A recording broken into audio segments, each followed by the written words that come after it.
Teacher நேயர்களுக்கு வணக்கம்.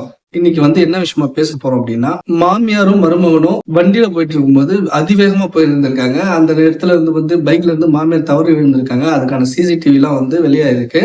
So அதையும் நம்ம பார்க்க தான் போறோம். அதுக்கு முன்னாடி இது என்ன நடந்திருக்கும் அப்படின்ற ஒரு தோணல்ல நம்ம இந்த வீடியோவை பேச போறோம்.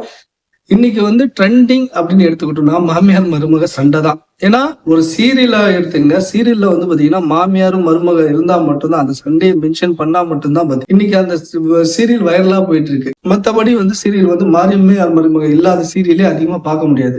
இன்னைக்கு ஒரு அம்மா ஒரு மகளை ட்விஸ்ட் பண்றதும், அந்த மகள் பாத்தீங்கன்னா அந்த கணவரை அவங்கள கண்ட்ரோல் பண்றதும், இது மாதிரி விஷயங்களும் நிறைய நடந்துட்டு இருக்கு. சரிங்களா? இது சீரியல்ல தான் நடக்குதானா உண்மையிலேயே நிறைய இடத்துல நடக்குது. இந்த வச்சுதான் பாத்தீங்கன்னா இந்த விஷயமே நடந்திருக்கலாம் அப்படின்றது எங்களோட தோணல். முன்ன நாம நமக்கு கணவன் மனைவிக்குள்ள சண்டைய அவங்களுக்குள்ளே பார்த்துக்கிட்டா இந்த இவ்வளவு பெரிய சம்பவம் நடக்க வாய்ப்பே இல்லை. ஏன்னா மூணாவதா மாமியாரோ இல்ல தாயோ இவங்க தலையிடுறது நிறைய பேருக்கு இது ஆபத்தா முடியுது. சோ இந்த காலகட்டத்துல இன்னைக்கு நிறைய விபத்துகள் இது மாதிரி சம்பவங்களால தான் நடக்குது. அதாவது இப்ப இந்த நடந்த விஷயத்தை பத்தி பேசலாம். அதாவது தெலுங்கானா மாநிலத்துல கரீம் நகர்ன்ற இடத்துல ஒரு மருமகனும் மாமியாரும் பைக்ல போயிட்டு இருந்திருக்காங்க. போற வழியில பாத்தீங்கன்னா அதிவேகமா போனதாகவும், அந்த வேகத்துக்கு போயிட்டு இருக்கும்போது மாமியார் தவறி விழுந்து அந்த சம்பவ இடத்துல பலியானதா தெரிய வருது. ஆனா இத போலீசார் 3 நாளுக்கு அப்புறம் சிசிடிவி ஆராய்ஞ்சு பாக்குறாங்க. அவங்க ஆராய்ஞ்சு பார்த்தவங்களுக்கு மிகப்பெரிய ஒரு அதிர்ச்சி காத்திருந்திருக்கு. அது என்னடா அப்படின்னா, இந்த சிசிடிவில ரொம்ப ஸ்லோ பண்ணி பாருங்க. நான் போடுற வீடியோல ஸ்லோ பண்ணி காமிக்கிறேன். அந்த சிசிடிவில மாமியாரை அவர் அதிவேகமா கூட்டிட்டு போறாரு. கூட்டிட்டு போயிட்டு இருக்கும்போது தன்னோட ஹெல்மெட்டை வச்சு பின்னாடி உட்கார்ந்துட்டு இருக்கிற மாமியாரை வேகமா தாக்குறாரு. தாக்கும் போது அங்க அவங்க நில குலைஞ்சு கீழே விழுந்துட்டு இருக்காங்க. அது வரைக்கும் நம்மளால பார்க்க முடியுது. அதுக்கப்புறம் நடந்த விஷயம் தான் தெரியுது. அவங்க இறந்ததாகவும் சம்பவம் நடந்ததாகவும் சொல்றாங்க. பட் ஆனா அவரு யோசிச்சிருக்காரு அப்படின்னா,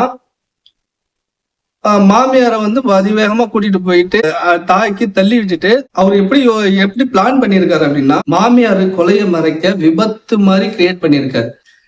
சோ இது எவ்வளவு பெரிய அபத்தமான விஷயம். ரெண்டாவது அவரு